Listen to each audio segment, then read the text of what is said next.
Esther capítulo 5, versículo 11. E contou-lhe Amã a glória das suas riquezas, a multidão de seus filhos, e tudo em que o rei o tinha engrandecido, e como o tinha exaltado sobre os príncipes e servos do rei. Disse mais Amã: tampouco a rainha Esther a ninguém fez vir com o rei ao banquete que tinha preparado, senão a mim. E também para amanhã estou convidado por ela juntamente com o rei. Porém tudo isso não me satisfaz, enquanto eu vir o judeu Mardoqueu assentado à porta do rei. Então lhe disseram Teres, sua mulher e todos os seus amigos: faça-se uma forca de 50 côvados de altura, e amanhã dize ao rei que nela seja enforcado Mardoqueu. E então entra alegre com o rei ao banquete. E este conselho bem pareceu a Amã, e mandou fazer a forca.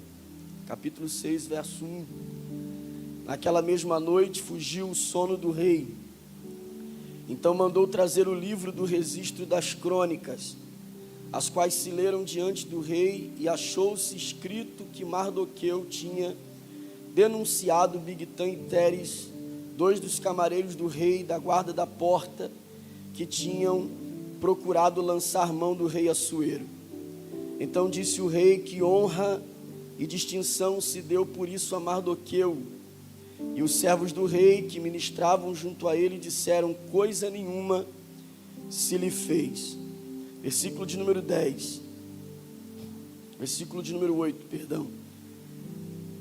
Tragam a veste real que o rei costuma vestir, como também o cavalo que o rei costuma andar montado, e põe-se-lhe a coroa real sobre a sua cabeça. Verso 10. Então disse o rei a Amã: apressa-te, toma estas vestes e o cavalo, como disseste, e faze assim para com o judeu Mardoqueu, que está sentado à porta do rei. E coisa nenhuma omitas de tudo quanto dissesse. E Amã tomou as vestes e o cavalo, vestiu Mardoqueu, o levou a cavalo pelas ruas da cidade, apregoou diante dele e disse: assim se fará ao homem a quem o rei deseja honrar. Capítulo de número 10, versículo de número 3, ainda do livro de Esther, capítulo de número 10, versículo de número 3. Porque o judeu Mardoqueu foi o segundo depois do rei Assuero, e grande entre os judeus, estimado pela multidão dos seus irmãos, procurando o bem do seu povo e proclamando a prosperidade de toda a sua descendência. O livro de Esther não é muito a nossa praia, vou dizer assim, porque não é um livro voltado à igreja. O livro de Esther é um livro diretamente voltado aos judeus. Ele é escrito para que pudessem ter um entendimento do motivo pelo qual se festeja uma festa entre os judeus chamada de festa do Purim. Essa festa se dá entre janeiro e fevereiro, mês de Adar, no dia 14 e 15 desse mês. Essa festa se dá pelo motivo que o próprio livro escreve ou esclarece, dizendo que Amã, um homem que odiava os judeus, decidiu no seu coração que deveria exterminar todos os judeus que estivessem dentro das 127 províncias que o rei Assuero governava. Ele então convence ao rei a fazer um decreto, para que esse decreto fosse cumprido, e que todos os judeus que estivessem nessas 127 províncias fossem exterminados e não tivessem direito à defesa. Deveriam aceitar morrer sem lutar. O projeto dele é esclarecido, é descoberto por Esther. Ela passa ao rei Assuero, E o rei Assuero então o condena à forca e permite com que Mardoqueu faça um novo decreto em nome do rei, dando a oportunidade dos judeus se defenderem. E essa oportunidade de defesa que os judeus têm nesses dias em que eles seriam atacados, nessas províncias do Império Persa, eles vencem esses que foram atacá-los. E então, segundo a Bíblia, no capítulo de número 9, versículo de número 22, Deus transforma esses dias de tristeza em alegria, de luto em festa, e eles passam então a fazer banquetes e não velórios. Eles estavam sentenciados a um dia serem exterminados, mas mediante a esse decreto, chamado de Purim, essa festa chamada de Purim, acontece por causa desse decreto, aonde Mardoqueu escreve um decreto dizendo aos judeus: vocês não podem aceitar morrer sem lutar. Vocês não podem aceitar morrer sem lutar. Vocês não podem aceitar morrer sem lutar. E eles recebem esse decreto, vencem aqueles que vieram vencê-los, e então decidem fazer uma festa nesses dias. E a festa tem esse princípio: Deus mudou a nossa tristeza em alegria. Deus mudou o nosso luto em festa. Deus transformou o velório em banquete. É por isso que o livro de Esther foi escrito, para que pudesse entender o motivo dessa festa. E o capítulo 9 descreve isso, e depois, com calma, você pode ler e vai encontrar isso no capítulo 9 do livro de Esther. Além dessa informação importante, que essa festa foi por esse motivo de Deus ter dado livramento ao seu povo, ensinando o seu povo que eles não poderiam morrer sem lutar.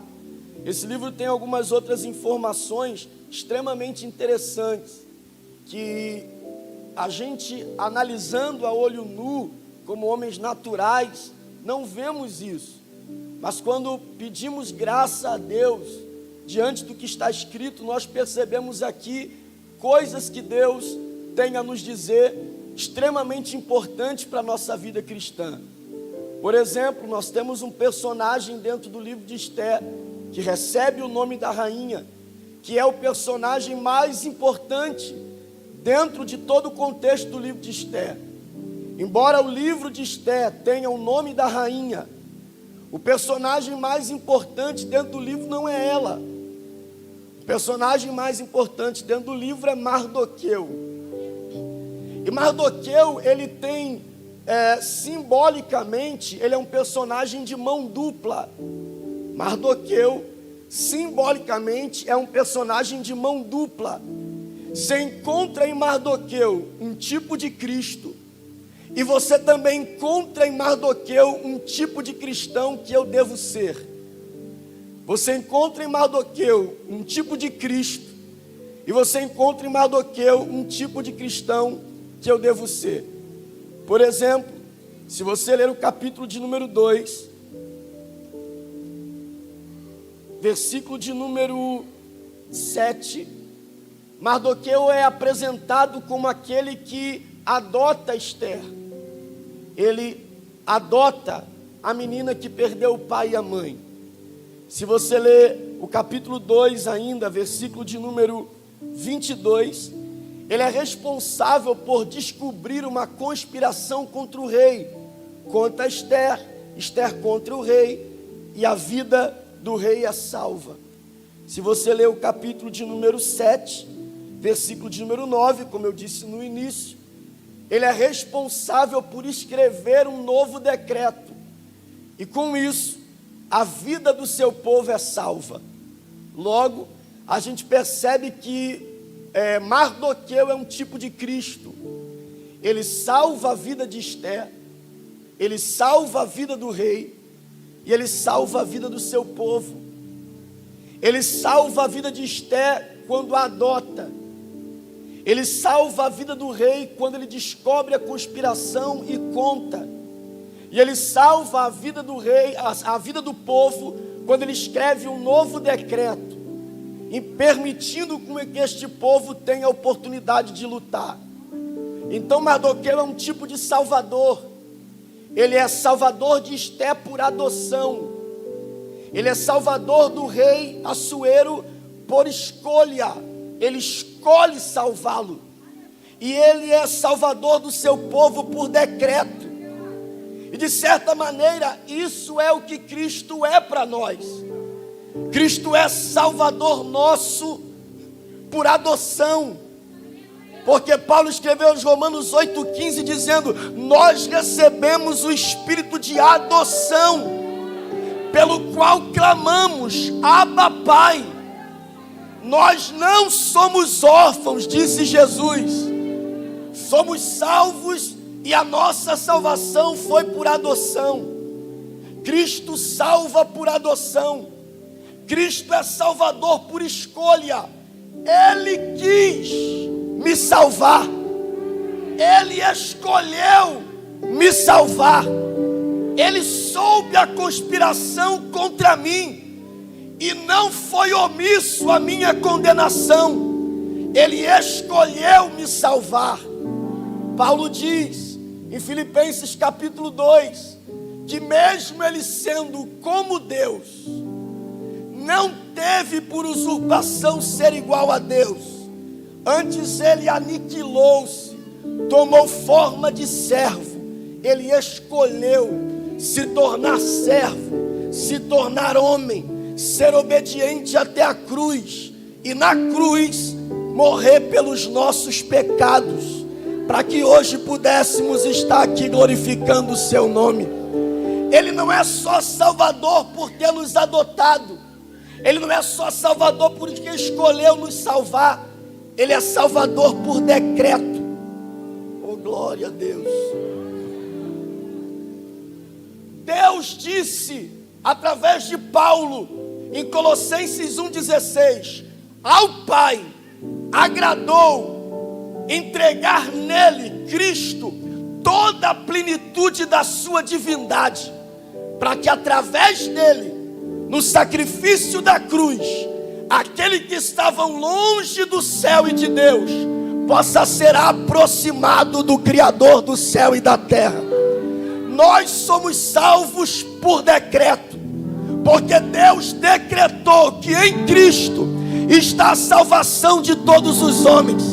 É por isso que o próprio Cristo declarou: eu sou o caminho, a verdade e a vida, e ninguém vem ao Pai, porque ir todo mundo vai, mas vir só vai ao Pai por Ele, só vem ao Pai por Ele. Ele é salvador por decreto.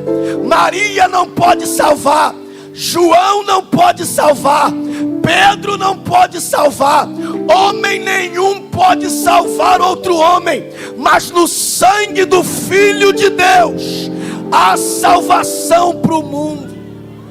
Oh, glória a Deus. Mardoqueu é um tipo de Cristo, salvador por adoção, salvador por escolha, salvador por decreto. Só que Mardoqueu também é um tipo de cristão que nós devemos ser. Você vai encontrar Mardoqueu em 3 lugares na Bíblia. Quantos lugares? 3 lugares. Os 3 lugares que Mardoqueu foi achado, todo cristão deve ser achado, para que ele termine a sua vida cristã com excelência. Mardoqueu foi achado em 3 lugares no livro de Esté, e todo cristão deve ser encontrado nesses 3 lugares, para que a sua vida cristã termine com excelência. Se eu for achado nos 3 lugares em que Mardoqueu foi achado, eu vou terminar a minha vida cristã como Paulo, dizendo com toda certeza: combati o bom combate, acabei a carreira e guardei a fé. Quais são os lugares que nós encontramos Mardoqueu no livro de Esther? Primeiro, capítulo de número 3, capítulo número 5, versículo de número 13. O texto diz: Mardoqueu está sentado na porta do rei. Capítulo de número 3, versículo de número 2. Mardoqueu está sentado na porta do rei. Capítulo de número 6, versículo de número 10. Mardoqueu está sentado na porta do rei. Capítulo de número 6, versículo de número 12. Mardoqueu está sentado na porta do rei. Esse é o primeiro lugar que nós encontramos Mardoqueu. Aonde? Na porta do rei. O que era a porta do rei? A porta do rei era uma espécie de repartição pública. Mardoqueu não era um mendigo que estava sentado na porta do rei, como o coxo ficava na porta do templo, esperando esmola. Mardoqueu não é um mendigo. Mardoqueu é um oficial. Ele trabalha para o rei. A porta do rei era uma espécie de repartição pública, para que os homens que ficavam ali pudessem resolver as questões menos problemáticas, para que não pudesse sobrecarregar o rei. Então, para que não se chegasse ao imperador coisas que podiam ser resolvidas pelos servos, eles estavam ali na porta do rei para isso. É como se fosse na igreja. Tem o pastor e tem os líderes de departamento. Esses líderes de departamento é como se fosse Mardoqueu na porta do rei.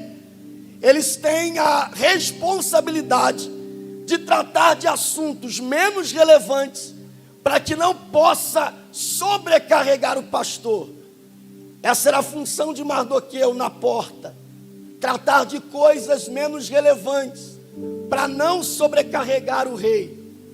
É importante destacar que a figura de Assuero não pode ser exemplificada ou usada para ser um exemplo ou um tipo de Deus. Que ele é estrangeiro, ele é pagão, mas a função que ele tem de rei, de autoridade, sim, a função dele faz essa função um exemplo de Deus, porque o nosso Deus é mais que rei, ele é rei dos reis e senhor dos senhores. Quando nós achamos Mardoqueu na porta do rei, isso significa que Mardoqueu está totalmente comprometido com a função e o lugar que o rei lhe plantou. Presta atenção.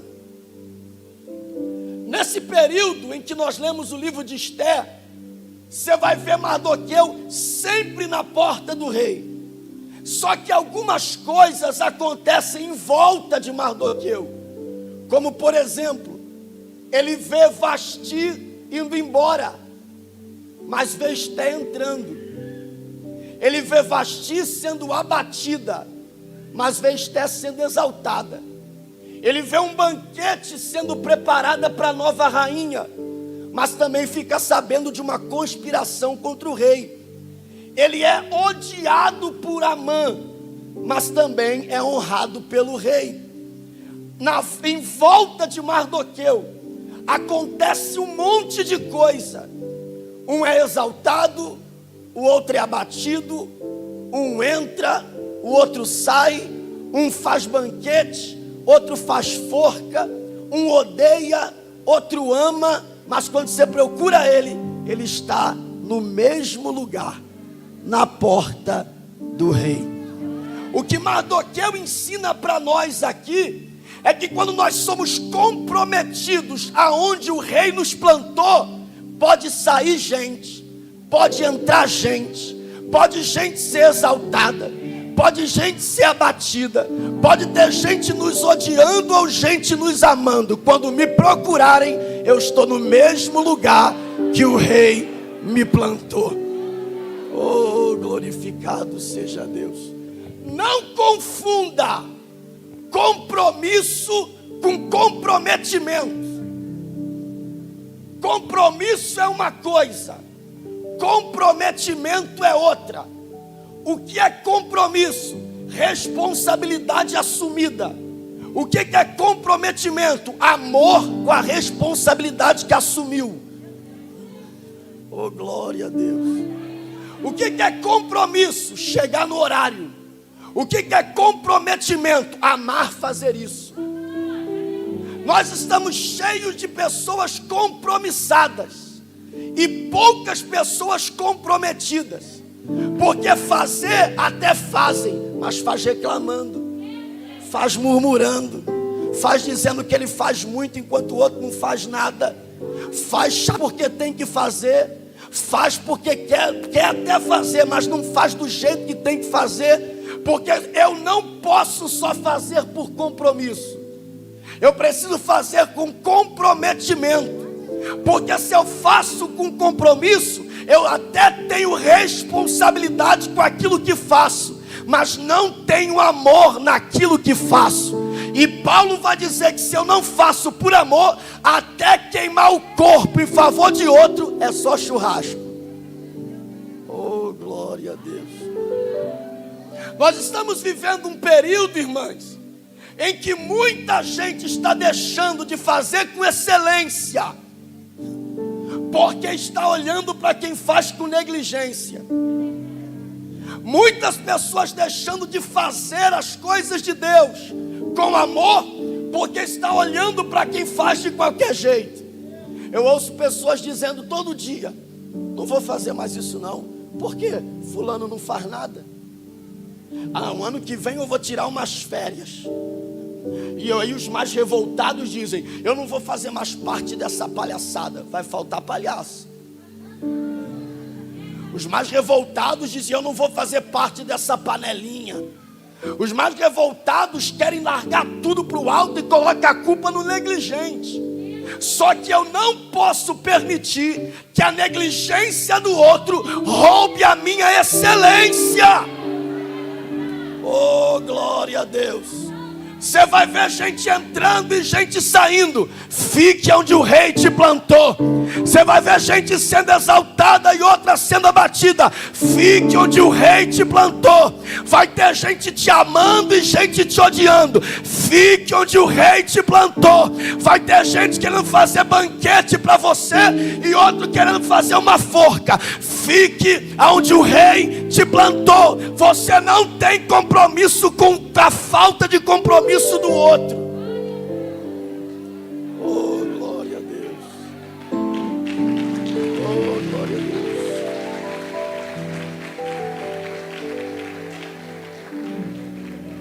Uma pergunta simples, já que é um culto de irmãs. Quantas aqui são mães? Mães. Vou lhe fazer uma pergunta, você me responde. Antes de você ser mãe, você conheceu algum caso de aborto provocado? Conheceu? Ouviu falar? Já havia aborto? Antes de você ser mãe, já havia aborto? Antes de você ser mãe, já havia mãe jogando filho fora? Você ser mãe, já havia mãe dando filho para o outro? Mas mesmo assim você foi mãe? Por quê? Porque a negligência delas não impediu você de gerar. Porque você não depende que a mãe que jogou o filho fora cuide bem dele para você cuidar do seu. Isso é a mesma coisa na obra de Deus. Tem gente abortando o projeto, tem gente jogando o projeto fora, tem gente jogando a vida cristã de ralo. Acho que com a vida dele quem vai dar conta é ele. O evangelho é um cuidar do outro e não um tomando conta da vida do outro. Eu preciso entender que a minha excelência vai permanecer, mesmo que o outro se torne um negligente.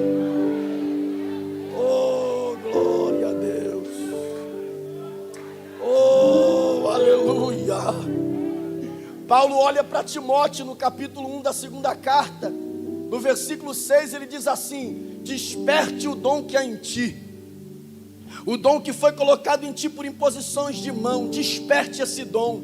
E aí ele diz o motivo, versículo 5 e versículo 7, ele diz no versículo 5, que ele deve despertar o dom no versículo 6, porque no versículo 5 Paulo diz: eu conheci tua avó, e tua avó tinha fé, e a fé que estava na tua avó foi para tua mãe, E a fé que estava na tua mãe está sobre você. E a tua fé não é fingida. Olha aqui, olha isso. Paulo diz: você tem que usar o dom que Deus te deu, porque você se conhece e sabe que não é fingido. Só que sabe que a gente está fazendo o contrário. A gente faz o contrário. A gente diz: eu não vou fazer porque está cheio de gente fingido. Você é... Glória a Deus. Não, eu vou parar de pregar porque é muita hipocrisia. Você é hipócrita. Eu vou parar de cantar porque é muita disputa. Você está disputando. Eu vou parar de fazer porque é muita intriga. Você está na intriga. Eu vou parar de fazer porque é muita fofoca. Você está na fofoca. Se você se conhece, sabe que não é fingido, desperte o dom que há em ti. Oh, glória a Deus. Porque se você que não é fingido não desperta para fazer, não reclame dos fingidos, deixa eles fazerem. Oh, glória a Deus. Deixa o soberbo fazer, o hipócrita fazer, deixa fazer, o fofoqueiro fazer, o caluniador fazer. Você que se conhece, sabe que não é fingido, sabe que não vai fazer para disputar, que não vai fazer para aparecer, que não vai fazer para se mostrar, não quer fazer, você já está errando aí. Você se acha justo demais, até para botar a mão no arado, por causa de outros que você acha tão injusto, que não deveria estar ali. Que o sangue de Jesus nos cubra dessa justiça hipócrita que há dentro de nós. É exatamente pelo fato de alguém não fazer direito que eu vou fazer com excelência, porque eu sei para quem eu faço, eu sei porque eu faço, e eu sei o que eu quero quando eu faço. Oh, glória a Deus. Aonde eu acho Mardoqueu? Na porta do rei, comprometido, não só tendo compromisso, estando comprometido aonde o rei lhe plantou. Oh, glória a Jesus. Segundo lugar que nós encontramos Mardoqueu, capítulo 6, versículo de número 1. Diz o texto que o rei abre o livro. E aí quando abre o livro, versículo 2, está escrito: e achou-se escrito o nome dele lá. Primeiro lugar que Mardoqueu é achado, na porta. Segundo lugar que Mardoqueu é achado, no livro. Oh, glória a Deus. Oh, aleluia. Oh, irmão, e ter o nome escrito no livro.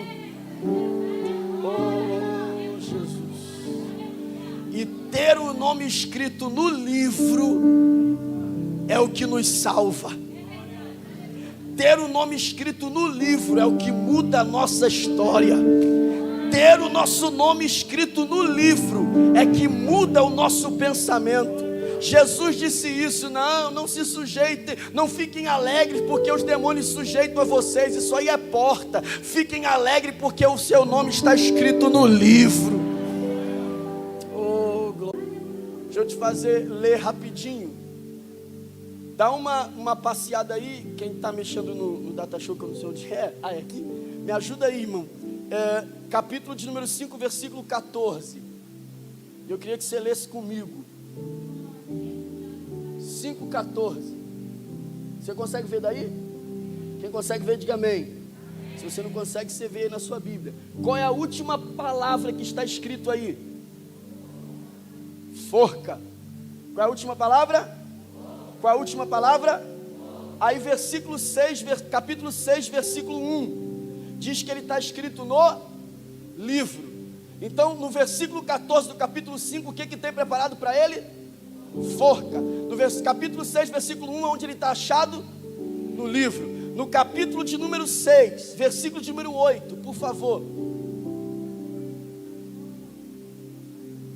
Qual é a última frase? Põe-lhe a coroa real na sua. Então separa aí, coroa, diga coroa. Então antes do livro, o que havia? Antes do livro, o que havia? Antes do livro, o que havia? Antes do livro, o que havia? E depois do livro? E depois do livro? E depois do livro? E depois do livro? E depois do livro? Você entende a importância de ter o nome escrito no livro? Todos nós tínhamos uma forca para o nosso pescoço, mas aí o rei abriu o livro, escreveu o nosso nome lá, a forca foi arrancada do nosso pescoço e há uma coroa preparada para a tua cabeça. Ei, calama cheia. Oh, aleluia. Oh, aleluia. Oh, aleluia. Quando você entende, quando eu entendo, quando nós entendemos que nós estávamos caminhando para a forca, oh, glória a Deus, nosso culto nunca mais é o mesmo, irmão. Não é, porque eu sei que tinha uma forca para mim. Eu sei que eu estava condenado à morte há um versículo atrás. Eu sei o que me esperava há um versículo atrás. Eu sei o que estava armado há um versículo atrás. Só que de repente, João disse isso, eu chorava muito. Chorava por quê? Porque não havia ninguém digno de abrir o livro. E se ninguém abre o livro, a forca estava no nosso pescoço.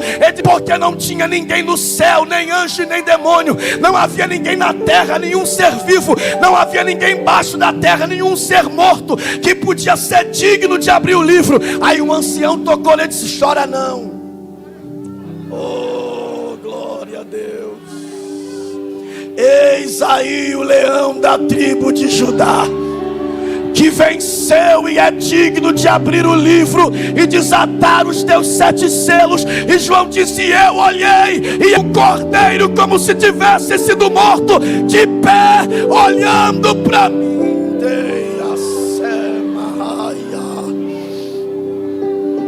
Oh, Jesus. Oh, glória a Deus. Oh, glória a Jesus. Você conhece aquele texto que diz assim: onde o pecado, onde abundou o pecado, superabundou a graça. Onde abundou o pecado, superabundou a graça. Preste atenção, não é sobre quem abundou, é sobre onde. Ele está falando de um lugar. E onde abundou o pecado? No jardim, através de Adão. O pecado abundou ali. E onde superabundou o pecado? No jardim. Onde superabundou a graça? No jardim, pelo último Adão. Se no jardim abundou o pecado por causa de Adão, no jardim superabundou a graça por causa de Cristo.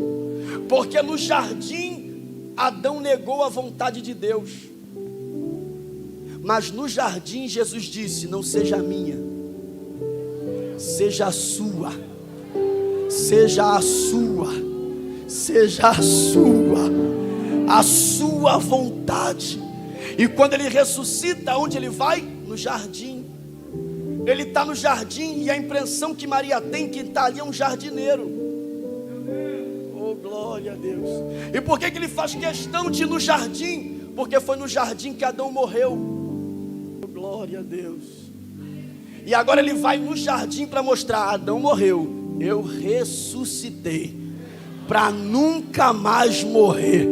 Deixa eu lhe dizer uma coisa importante: seu glória precisa melhorar, seu aleluia também, sua motivação pelas coisas de Deus também. Porque quando você faz isso cansado, amarrado, triste, cabisbaixo, como se não soubesse onde estava e o que está fazendo, é sinal de que a corda ainda está no teu pescoço. Aí eu entendo, você ainda está com a corda no pescoço, não sabe o que é perdão, não sabe o que é cruz, não sabe o que é sangue, não sabe o que é redenção, não sabe o que é Cristo, não sabe o que é céu, não está nem aí para arrebatamento, não sabe o que é Espírito Santo, não sabe o que é poder de Deus, não sabe o que é graça, não sabe o que é justificação pela fé, não sabe o que é ser regenerado, o que é ser transformado, o que é ser santificado. Aí eu entendo, a corda corda ainda está no teu pescoço, mas uma vez que a corda sai do nosso pescoço, uma vez que a corda sai do nosso pescoço, não dá para ter uma adoração de mimimi, não dá para ter um negócio amarrado, engessado, arrastado, porque eu estava na sombra do vale da morte,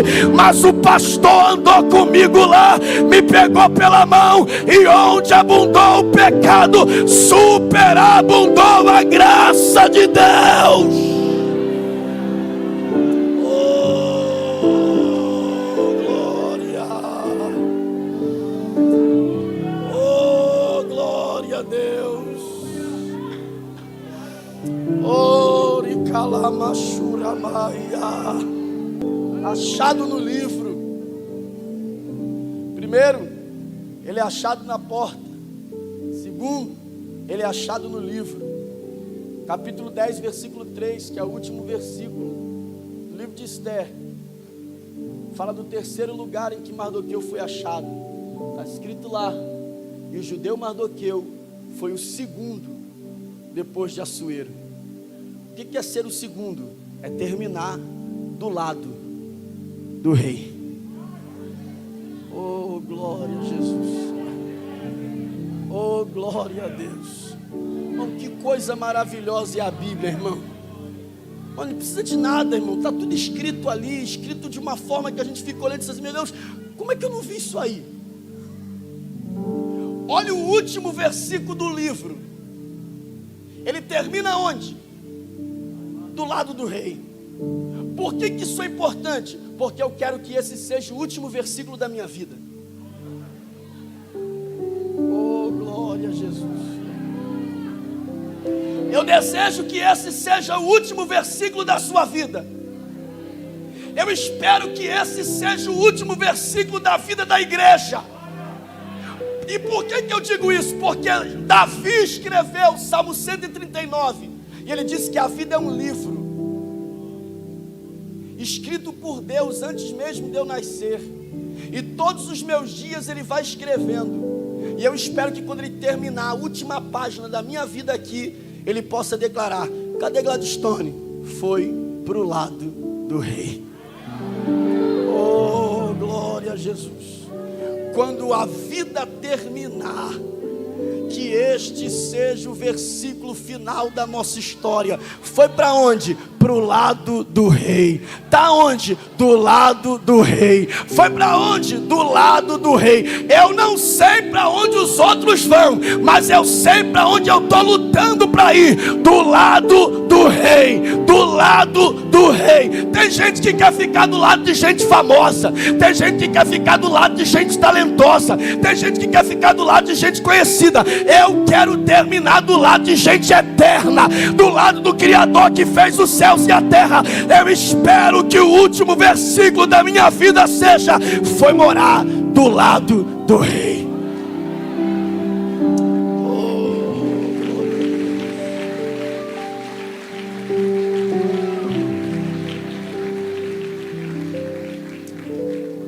Eu quero encerrar essa oportunidade lendo 2 textos com a igreja. Na verdade, 2 versículos. Eu penso que já li aqui isso uma vez, mas quero ler de novo e encerro. Gênesis capítulo 21, versículo de número 10 e 11. Gênesis 21, versículo 10 e 11. Palavra de Sara para Abraão: deita fora esta serva e o teu filho Ismael, porque este filho, ou o filho desta serva, não herdará com meu filho, com Isaque. Versículo 12. Porém Deus disse a Abraão: te parece mal aos teus olhos acerca do moço e acerca da tua serva? Em tudo que Sara te diz, ouve a sua voz, porque em Isaque será chamada toda a sua descendência. Você percebeu que Deus vai olhar para Abraão e vai ver que Abraão está triste? E qual é a tristeza de Abraão? Ter que mandar Ismael para o deserto. coração de Abraão está pesado em ter que mandar Ismael para o deserto.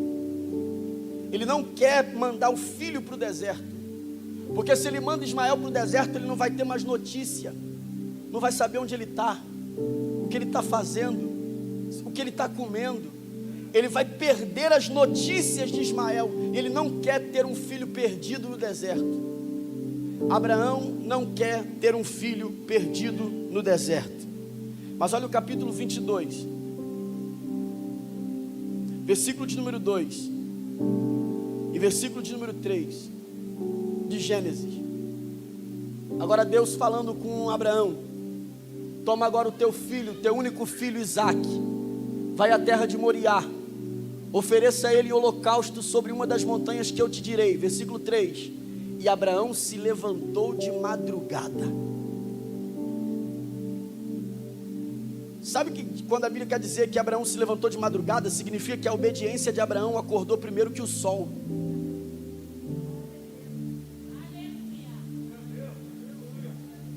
Antes que o sol nascesse, a obediência de Abraão já estava acordada.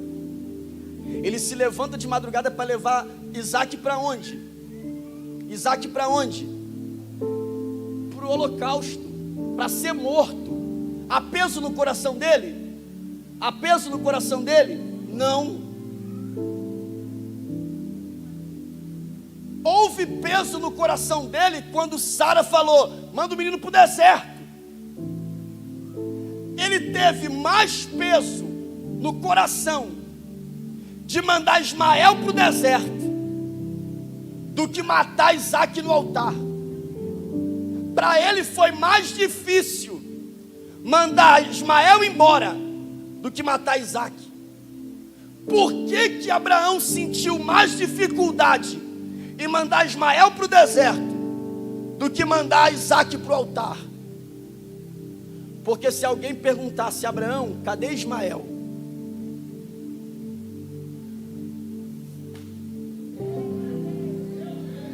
Ele ia dizer: não sei,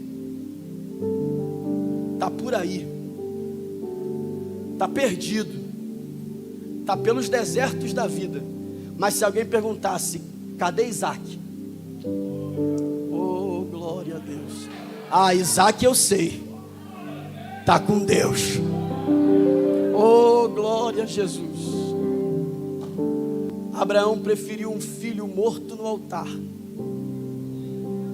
do que perdido no deserto, porque ele podia dizer do final do seu filho, ele podia dizer: o final de Isaque foi no altar, mas ele não podia dizer do final de Ismael. Oh, glória a Deus. Não viva a vida toda com Deus para que no final da sua história ninguém saiba para onde você vá. Tem sepultamento que não dá nem para fazer, não sabe para onde o cara está indo. Mas tem outros que você sente a saudade, mas fica em paz, porque o próprio Espírito testifica: está do lado do rei, está do lado do rei. Oh, glória a Jesus. Fique em pé um minuto, por favor.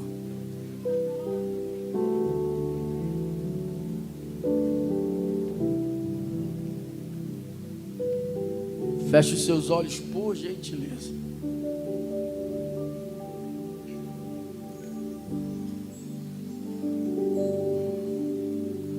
Quando alguém te procurar, que te achem na porta, curado, que te achem no livro. Quando a tua história terminar, que te achem do lado do rei. Sabe o que é mais lindo nisso tudo? É que Esté se tornou uma grande mulher, não só por estar casada com um grande homem, mas por ter na vida dela a instrução de um Salvador. O que faz de você uma grande mulher não são só as pessoas que estão à sua volta ou os lugares que você frequenta, é ter na história da sua vida a presença de um Salvador. Oh, glória a Deus. Talvez a vida nunca te leve a uma cobertura na barra, mas vai te levar diante do trono de Deus. Talvez a vida nunca te leve a conhecer gente famosa, mas você vai conhecer o Criador de todas as coisas. Talvez a vida nunca te permita uma casa luxuosa, mas você vai morar em mansões celestiais. Talvez a vida nunca te permita um condomínio luxuoso, mas onde você vai, as ruas são de ouro, o mar é de cristal e você tem acesso à árvore de vida. Fecha os teus olhos, por favor. Aleluia, aleluia, aleluia. Nós vamos louvar ao Senhor. E eu gostaria que você fizesse isso sem corda no pescoço. Obrigado, Deus.